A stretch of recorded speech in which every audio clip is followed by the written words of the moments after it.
The Explorer sort order setting lets you control how VS Code orders entries in the File Explorer.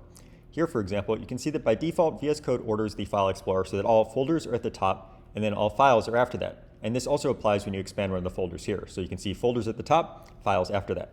Now, let's say we wanted to change that behavior. We can use the Explorer sort order setting to change that. So I'm going to open the settings with Control comma or Command comma on Mac and do sort order. And we want the Explorer sort order setting here.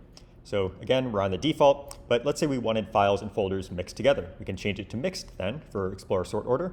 And now everything will be sorted based on the file name. So folders and everything are just mixed in the normal order. Now that is probably the most common other sort order that people will use, but there are a few other options as well.